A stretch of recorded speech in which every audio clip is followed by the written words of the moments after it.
धन्यवाद आजाद जी। आज के अध्यक्षा प्रोफेसर आशा शुक्ला जी, परम श्रद्धेय doctor Neeru Mishra ji,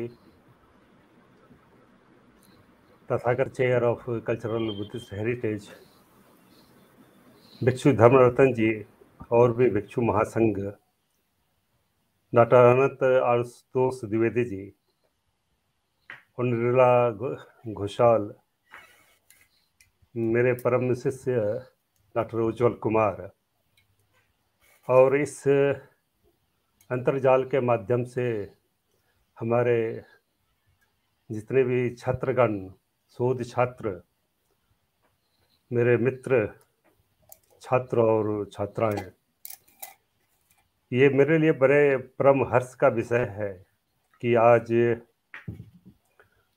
doctor BR Ambedkar university of social sciences Mau के द्वारा आयोजित इस अंतर्जाल थेरवाद, बौद्ध धर्म और ब्राह्मणिकल शब्दावली के जैसे विषय पर आज आप लोगों के सामने मुझे कुछ शेयर करने का अवसर मिला है। सबसे पहले मैं अपने शिष्य डॉक्टर उज्ज्वल कुमार को बहुत धन्यवाद और हार्दिक बधाई देना चाहता हूँ। और मैं शुरू से उज्ज्वल से प्रभावित रहा हूँ और इनके उज्ज्वल भविष्य की भी कामना करता रहता हूँ। इनके विचारों में हमेशा एक रेडिकलिज्म या क्रांतिकारी विचार धारा झलकती रहती है।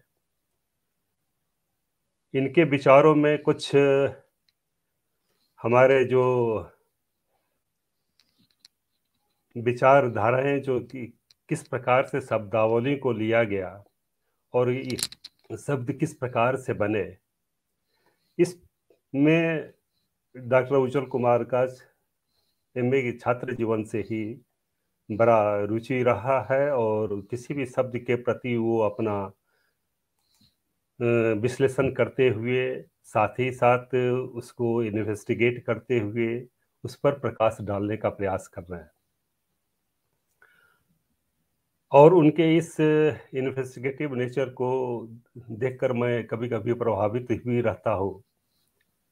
लेकिन आज का जो विषय रखा गया है उस पर मैं संक्षेप में थोड़ी बात रखना पड़ूंगा कि जहाँ तक के शब्दावली की बात है, भगवान बुद्ध भी अपने उपदेशों में शब्दों को परिभाषित करने का प्रयास करते थे, और जहाँ पर वो शब्द परिभाषित नहीं हो पाते थे, फिर कुछ शिष्यों को वो जो अच्छा मानते थे, जो उनके परम शिष्य थे, उनसे आग्रह करते थे कि कुछ पारिभाषिक शब्दों का विशेष रूप से प्रकाश में लावे। भगवान बुद्ध के उपदेशों को सुनने के बाद बहुत सारे भिक्षु तो समझ लेते थे, लेकिन बहुत सारे भिक्षु उनकी शब्दावलियों को नहीं समझ पाते थे। और इस कारण से कुछ जो हमारे भगवान बुद्ध के जो परम शिष्य थे, जिससे सारिपुत्र, आनंद, महाकोठित और कुछ भिक्षुनियां भी उस समय, जिसमें धम्मदिन्ना, खेमा और पटाचारा ये प्रसिद्ध थी, जो कि भगवान बुद्ध के उपदेशों को समझकर उनके शब्दावलियों को परिभाषित करने में सक्षम थी। और भगवान बुद्ध हमेशा अपनी बातों को उनसे करवाने का प्रयास करते थे। एक छोटा सा उदाहरण, जब आर्य अष्टांगिक मार्ग में सम्मादिट्ठी की बात आती है, तो आर्य अष्टांगिक में सम्मादिट्ठी केवल एक भगवान बुद्ध केवल उसको कह के चले जाते हैं कि क्या है, लेकिन जब इसको प्रकाश में डालने की बात आती है और सम्यक दृष्टि की बात आती है तो कहते हैं कि सम्मा दर्शनम इति सम्मादिट्ठी। और जो चार आर्य सत्यों का जिसको ज्ञान है वो सम्यक दृष्टि को है। लेकिन जब इसकी पारिभाषिक बहुत सारे भिक्षुओं को जब नहीं आती है, तब वो सारिपुत्र इस पर प्रकाश डालते हैं और सम्मादिट्ठी सूत्र भी मध्यम निकाय में एक आता है, और जिसमें भगवान बुद्ध हमारे धम्म सेनापति सारिपुत्र उस विषय पर प्रकाश डालते हैं और कहते हैं कि हाँ, यो कुशलम पजानाति ये कुशल मूलम च पजानाति एत्तावत्ता पीखो और यह साहब को सम्मादिति होती। जो कुशल को जानता है, कुशल मूल को जानता है, वह आर्य सत्य, वह सम्यक दृष्टि को जानता है। जो अकुशल को जानता है, जो अकुशल मूल को जानता है, वह आर्य सत्य को जानता है या सम्यक दृष्टि को जानता है। फिर कहते हैं कि जो चार आर्य सत्यों को जानता है, चार आहार प्रत्ययों को जानता है, जो द्वादश निदानों को अनुलोम और प्रतिलोम नोय से जानता है, और जो चार प्रकार के आंसुओं को जानता है, वह सम्यक दृष्टि को जानता है। और इससे सम्यक दृष्टि के बारे में विस्तार से परिभाषित करते हैं। तो भगवान बुद्ध के समय में भी पारिभाषिक शब्दों का उस समय प्रयास रहा है, लेकिन जहां आज का विषय जो ब्राह्मण शब्दावली की बात रखा गया है, इसमें सबसे बड़ा एक जो रहता है कि जब भी किसी शब्दावली की बात हम जब करते हैं तो दो कल्चर, दो ट्रेडिशंस को देखने की बात है। और सबसे बड़ी बात है कि जब भी किसी शब्द की हम व्याख्या करते हैं तो ये एक सबसे बड़ी भूमिका रहती है कि किस प्रकार से हम उसको व्याख्या करें। इसके लिए भगवान बुद्ध के उपदेशों में हम देखते हैं कि किसी भी शब्द की जब व्याख्या की जाती है तो लक्षण, रस, पशुपत्थान और पदार्थान चार प्रकार के जो हमारे बतलाए गए हैं कि इसी कारण से किसी शब्द की व्याख्या की जाती है। जहाँ तक शब्द की व्याख्या में फिर हम देखते हैं कि महाकच्यान जो भगवान बुद्ध के परम शिष्य थे, वो परम शिष्य 16 हारों के द्वारा नित्य प्रकरण ग्रंथ में प्रकाश डालते हैं, और वो व्यंजन और अर्थ की बात करते हुए किस प्रकार से किसी भी शब्द के विश्लेषण करते हुए उस पर परीक्षण करते हुए प्रकाश डालते हैं। इस पर हम विशेष रूप से नहीं जा रहे हैं, लेकिन सबसे बड़ा जो समस्या आ रही है कि जब हम किसी भी शब्द की जब व्याख्या करते हैं तो there must rises a danger of misinterpretations. And एक व्यक्ति की ये सबसे बड़ी भूमिका होती है कि दो कल्चर और दो सोशल जो हमारे वैल्यू रही हुई है, दो अलग अलग विरासत में है। जहाँ तक हम वेदों और उपनिषद की बात करें, वह एक सोशल कल्चरल वैल्यू कुछ अलग था। भगवान बुद्ध के समय में सोशल और कल्चरल जो हमारी सामाजिक और सांस्कृतिक की जो स्थिति थी वह अलग है। और इस समय जब हम एक शब्दों को लेकर, दो सांस्कृतिक विरासतों को लेकर जब हम विश्लेषण करते हैं तो यहाँ पर मिस इंटरप्रिटेशन की बात कभी कभी आ जाती है। तो ये एक व्याख्या करने के क्रम में हमको ये दिखना पड़ेगा कि किस कंटेक्स्ट में कुछ शब्द उपनिषद में या हमारे वेदों में कहा गया है, और किस प्रसंग और किस सामाजिक और सांस्कृतिक परिस्थिति में भगवान बुद्ध के समय में उन शब्दों को रखा गया। ये समझना बहुत ही जरूरी है, otherwise there will be wrongly interpreted of the teachings of the Buddha. यदि हम इसको नहीं समझ पाएंगे तो किसी भी शब्दावली के क्लैरिटी और एक्यूरेसी पर हम प्रकाश नहीं डाल पाएंगे। और यह जानना बहुत ही जरूरी है कि किस प्रकार से हम किसी भी शब्द की व्याख्या कर रहे हैं। सबसे बड़ी बात है कि उस समय के सामाजिक और सांस्कृतिक क्या परिदृश्य रहा है और उसके बैकग्राउंड, उसकी भूमिका क्या रही है, इसको भी समझना बहुत ही जरूरी है। उसके बाद हम आज के कंटेक्स्ट में किसी भी शब्द की शब्दावली को हम परिभाषित नहीं कर सकते हैं। जो भगवान बुद्ध के समय में जो शब्द रखे गए या चुने गए, उसको आज के मॉडर्न कंटेक्स्ट में भी हम उसको परिभाषित नहीं कर सकते हैं, क्योंकि आज के परिप्रेक्ष्य में वो शब्द की परिभाषा कुछ और बदल गई है। तो कुछ शब्दों को लेकर जो हमारे ग्रंथों में कहा गया है, और जिस विषय पर आज उज्जवल जी हमारे कुछ शब्दों को लेकर चले हैं, तो उस कुछ शब्दों को लेकर हम भी इस पर किस प्रकार से भगवान बुद्ध उनकी वेदों की बात न लेकर अपनी बातों को रख रहे हैं। जैसे कि एक उज्जवल जी ने एक 30 शरण की बात की, और शरण हमारे वेदों में भी और ब्राह्मण धर्म में भी पाया जाता है। लेकिन वहां पर जो शरण का अर्थ है, रिफ्यूज या prostration to the Almighty God. There is a prostration or there is a ultimate surrender of to a Almighty God.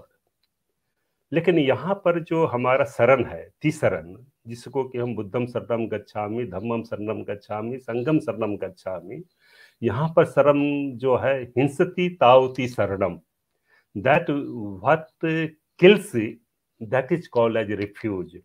बुद्धम शरणम गच्छामि, जब हम कहते हैं कि मैं बुद्ध की शरण में जाता हूँ, तो यहाँ मैं बुद्ध के शरण में मैं प्रोस्ट्रेट अपने आप को समर्पण की भाव से नहीं जा रहा हूँ, लेकिन बुद्ध के अंदर जो गुण है, जो नौ उनके अंदर गुण है, क्यों बुद्ध को 9 नामों से गुणों के द्वारा जाना जाता है, उन गुणों को अपने अंदर आत्मसात करने के लिए मैं शरण में जाता हूँ। जो बुद्ध के गुण है, इतिपिसो भगवा रहा सम्मा संबुद्धो विद्याचरण संपन्नो सुगतो लोक विधि पुरुष धम्म सारथी, इतिपिस भगवा। भगवान बुद्ध को 9 प्रकार के नामों से जाना जाता है। जहां तक भगवा की जो बात आ रही थी, और भगवान यहाँ पर कहा जाता है कि भगवान जो ईश्वरीय संपन्नो व भगवा, यहाँ पर जो हमारे ब्राह्मण परंपरा में जो ऐश्वर्य युक्त है, जो हमारे सभी साधनों से युक्त हैं, उनको एक तरह से ईश्वर की बात कही गई है। अलमाइटी गॉड को हम एक तरह से कहते हैं यहाँ पर। लेकिन जब हम भगवा ये यहाँ पर भगवान बुद्ध के उपदेशों में जब भगवा की बात आ रही है, तो भग रागो दोष रागो मोह रागो, जब भग यहाँ पर है टू ब्रेक, टू कट, जब राग द्वेष और मोह हमारे नष्ट हो जाते हैं, तब वहां पर ये हमारा एक तरह से तीसरण की बात आ रही है। और या भगवा, जो भग यहाँ पर कहा गया है, भग धातु में वाण प्रत्यय लगाकर भगवान बनाया गया है।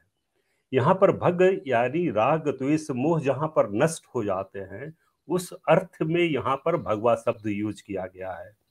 और भी जितने भी हमारे इपिथेट हैं, या बुद्ध है, या सुगत, या लोक बुद्धि पुरुष धम्म सारथी, इस सब के पीछे एक हमारा एक बौद्ध उपदेश निहित है कि किस प्रकार से उनको नाम क्यों कहा जा रहा है। जहां तक तिस्सो बिच्चा की जो बात आ रही थी, और हम देख रहे हैं ब्राह्मणों में भी तिवारी या चतुर्वेदी या इन नामों से जो जाने जाते थे, यहाँ पर भी भगवान बुद्ध तिस्सो विद्या की बात आ रही है। यहाँ पर विद्या जो है एक तरह से जस्ट अपोजिट ऑफ अविद्या। जो हम अविद्या की बात जब करते हैं और अविद्या की जब परिभाषा हम देखते हैं, भगवान बुद्ध कुछ दूसरे रूप में कहते हैं कि जब अविद्या की परिभाषा करते हैं कि दुख अज्ञानम, दुख समुदय अज्ञानम, दुख निरोधम अज्ञानम, दुख निरोध गामिनी प्रतिपदा अज्ञानम, पुबत्ता अज्ञानम, अपरंतम अज्ञानम, यानी 4 आर्य सत्यों को नहीं जानना।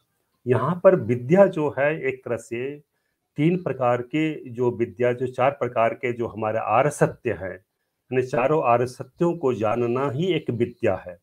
यहाँ पर विद्या उस अर्थ में कहा गया है।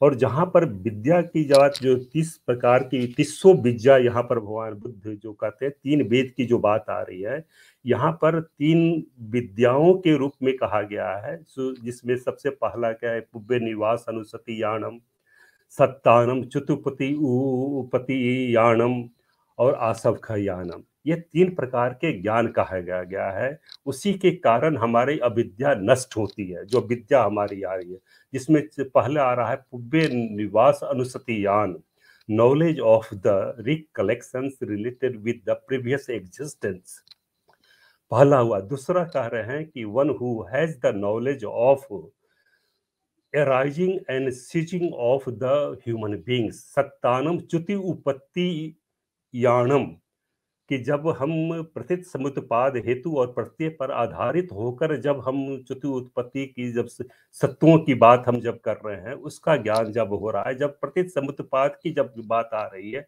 उस अर्थ में यहाँ पर कहा है। और तीसरा जब हम कह रहे हैं कि आसव खे याणम, जब 4 प्रकार के जो आसव है, कामासव, भवासव, दिट्ठी आसव और अविज्ञा आसव, 4 प्रकार के आश्रमों को दूर करने के अर्थ में यहाँ पर अविद्या रखी गई है। तो उस अर्थ में यहाँ पर जो तीनों विद्याओं को जानता है, वही एक तरह से हमारे 4 आर्य सत्यों को जानता है।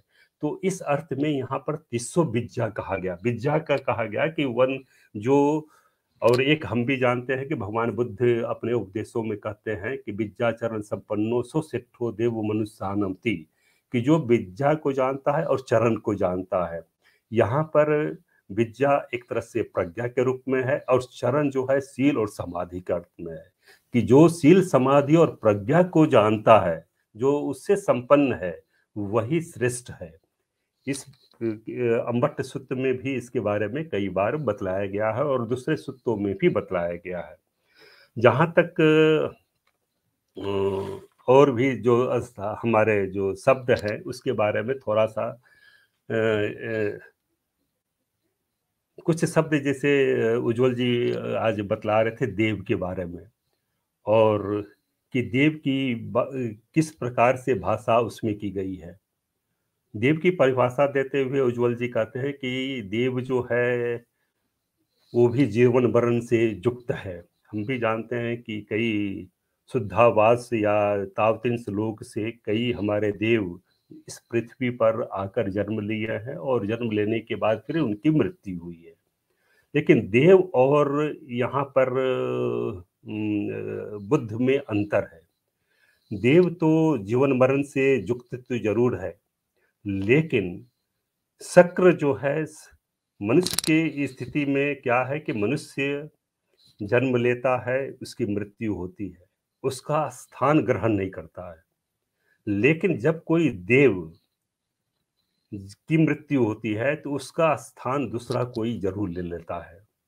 जहाँ तक शक्र की बात आती है, शक्र के बारे में हम लोग जानते हैं कि भगवान बुद्ध 36 बार शक्र देव के रूप में जन्म ले चुके हैं। तो यहाँ पर एक शक्र के बारे में आ रहा है कि एक शक्र के मरने के बाद, यानी शक जो पाली में कहा जाता है कि वह शक एक बार की मृत्यु हो जाने पर दूसरा शक्र उसका जगह ले लेता है। लेकिन मनुष्य की स्थिति में एक मनुष्य की मृत्यु हो जाने पर उसका स्थान दूसरा कोई नहीं लेता है। फर्क यहाँ पर देव और मनुष्य में यहीं पर आ रहा है। दूसरा, जहाँ तक आत्मन की बात आ रही है, यहाँ पर आत्मन जहाँ पर हम गीता में देखते हैं कि नैनम छिंदंती नैनम चाहती पावक न चैनम कलिनताप न सुसुति मारुता, और जहाँ पर आत्मा को ध्रुव नित्य माना गया है। लेकिन बौद्धों में, बौद्ध शास्त्रों में आत्मा को यहाँ नाम की कोई भी अस्थाई चीज नहीं मानी जाती है। और यहाँ पर आत्मा नाम का कोई भी चीज अस्थाई नहीं माना जाता है। मिलन पहियों में भी हम देखते हैं कि न हित पुग्गलोपलब्धि सच कट्ठे न परमत्थो पुग्गलोपलब्धि। तो यहाँ पर कहते हैं कि संखा सैया पयति बुहारो नाम मत्तम जदिदम नाग सेनो वीर सेनो सुरसन।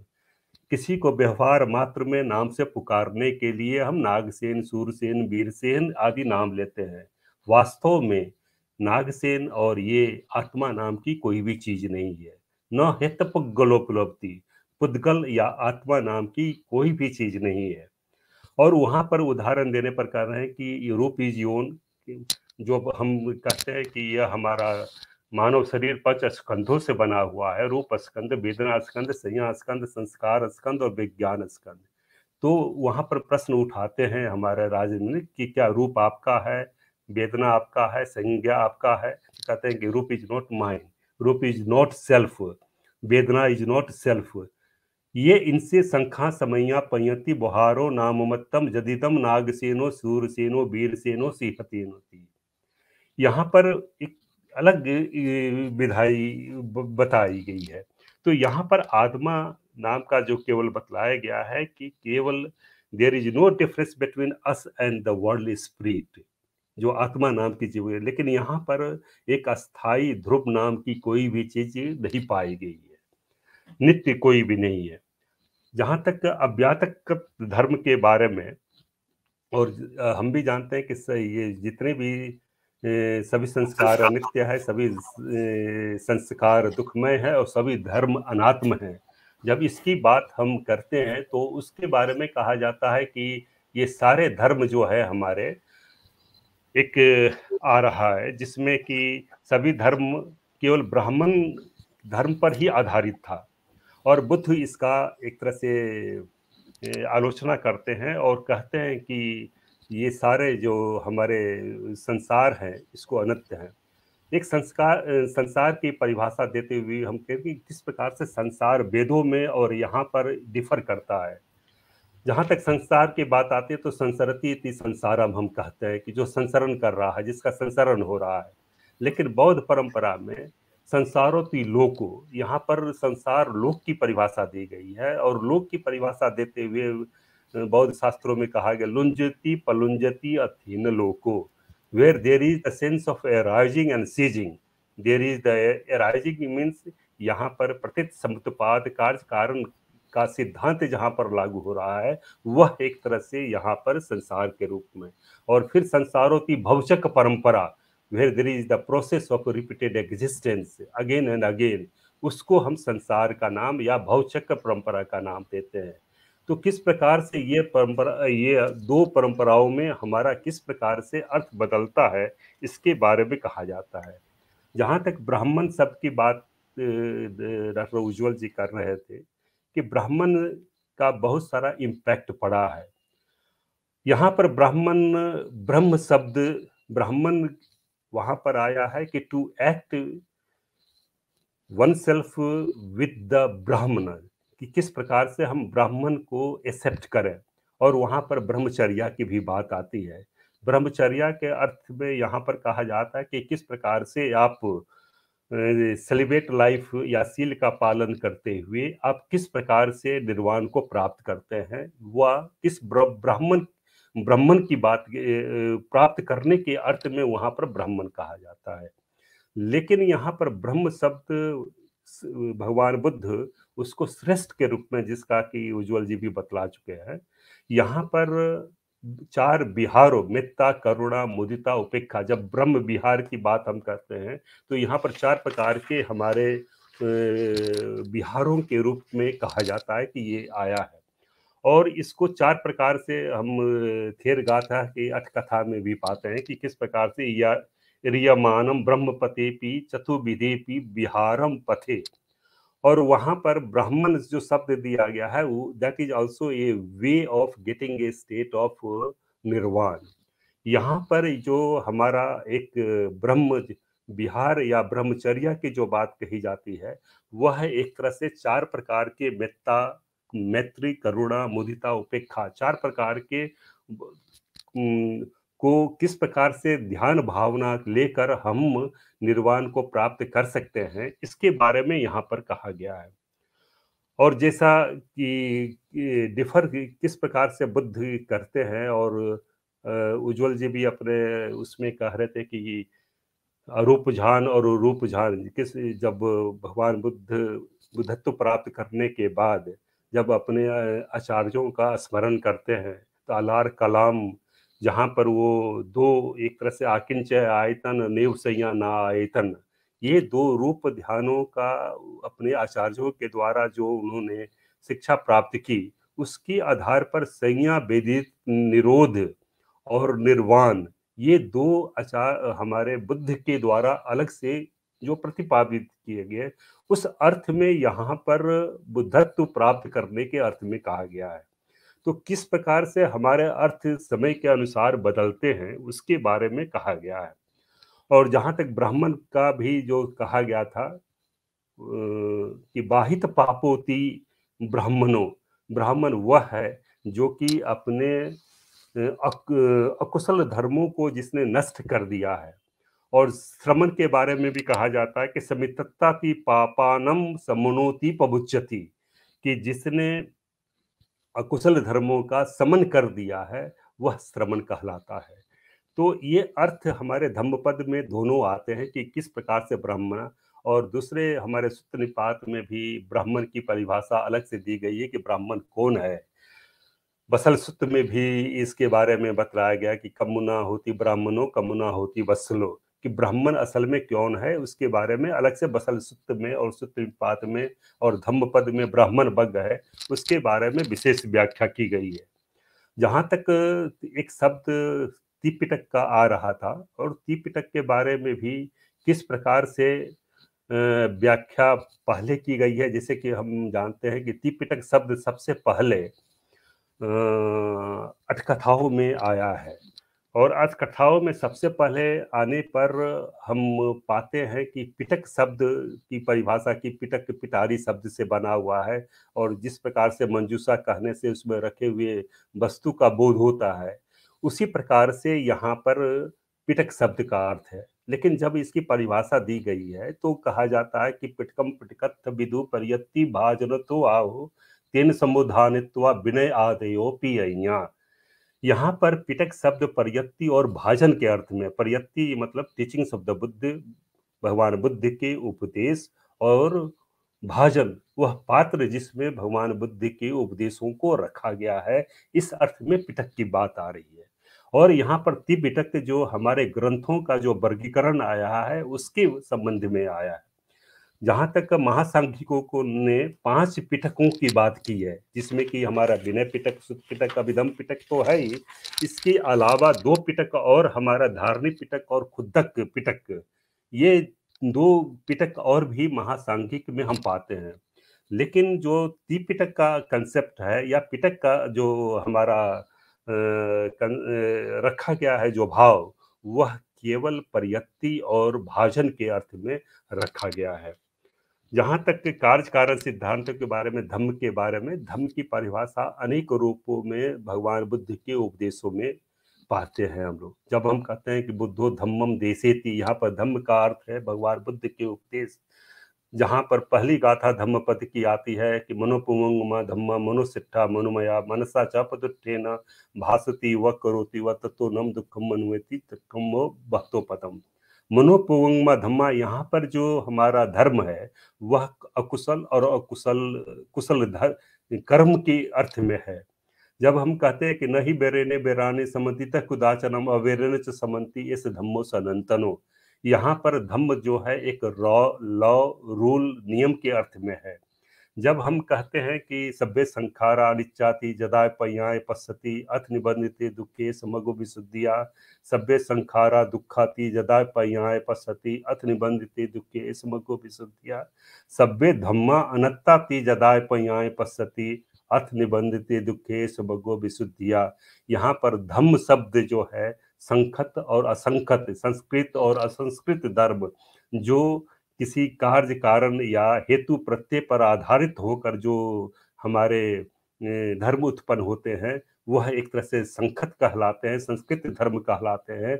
और हेतु और प्रत्यय पर आधारित होकर जो धर्म उत्पन्न नहीं होते हैं वह असंस्कृत धर्म कहते हैं। तो धर्म की परिभाषा अनेक रूप से हम भगवान बुद्ध के उपदेशों में पाते हैं। जहाँ तक हमारे उज्ज्वल जी का जो विस्तार से धम्मचक्र और ब्रह्मचक्र की भी बात कर रहे हैं यहाँ पर, तो अलग अलग इंटरप्रिटेशन से धम्म की यहाँ पर की गई है उसके बारे में। लेकिन ब्रह्म का अर्थ हमारे साहित्य में, पाली साहित्य में श्रेष्ठ के अर्थ में किया गया है, और इसलिए यहाँ पर धम्म चक्र को श्रेष्ठ चक्र के रूप में भी माना गया है। तो इन्हीं किस प्रकार से शब्दावली का परिभाषा या परिभाषित करने के क्रम में हमको सबसे एक ध्यान रखना होगा कि हमारी जो सामाजिक और सांस्कृतिक के क्या परिदृश्य रहा है, क्या उसकी भूमिका रही है, किस समय ये शब्दावली का चुनाव हो रहा है, इसको ध्यान में रखकर किसी भी शब्दावली को परिभाषित किया जाए तब हम कर सकते हैं। और खासकर हम बौद्ध ग्रंथों में 4 प्रकार के जो हमारे परिभाषित करने के लिए बतलाए गए हैं, लक्षण रस पचुपत्थान पदत्थान, इन 4 जिसमें जो लास्ट हमारा पचुपत्थान और पदत्थान, ये हेतु और प्रत्यय, कॉज और इफेक्ट के रूप में काम करते हैं। किसी भी शब्द की परिभाषा को करने के लिए ये हमारा पदत्थान और पचुपत्थान इन दोनों का सहारा लेना बहुत ही सहायक होता है जब किसी भी शब्द की परिभाषा कर रहे हैं। जहाँ तक कभी-कभी ग्रंथों में हम देखते हैं कि बाद के अठकथाकारों ने, और जहाँ तक अठकथा की बात करें तो अठकथाएँ जो हैं भगवान बुद्ध के उपदेशों के 1000 वर्षों के बाद आचार्य बुद्ध घोष, धम्मपाल या बुद्धदत्त के द्वारा लिखे गए। और 1000 में हमारे सोशल और कल्चरल वैल्यू डिफर कर रहा है। जगह-जगह पर ये हमारे सांस्कृतिक और सामाजिक परिदृश्य बदल रहा है। उन अर्थों में हमको ध्यान रखना पड़ेगा कि किस प्रकार से जो बौद्ध धर्म के जो उपदेश हैं, उनको परिभाषित करने में जो सामाजिक परिदृश्य है, यह कहीं हमारे बौद्ध धर्म गलत ढंग से परिभाषित ना हो, इसका भी ध्यान रखने की ज़रूरत है। इन्हीं शब्दों के साथ मैं आयोजकों, खासकर परम श्रद्धेय प्रोफेसर आशा शुक्ला, कुलपति doctor BR. Ambedkar, university of social sciences, Mhow, doctor Neeru Mishra, Tathagat chair of cultural heritage and और डॉक्टर अनंत आशुतोष द्विवेदी जी, डॉक्टर आज़ाद जी, और इस अंतर्जाल में उपस्थित सभी हमारे शुभचिंतक, छात्रगण, शोध छात्र, उन सब के प्रति मैं आभार व्यक्त करता हूँ, जिन्होंने ध्यान से कुछ बातों को सुनने का अवसर दिया। आयोजकों के प्रति मैं आभारी हूँ। धन्यवाद।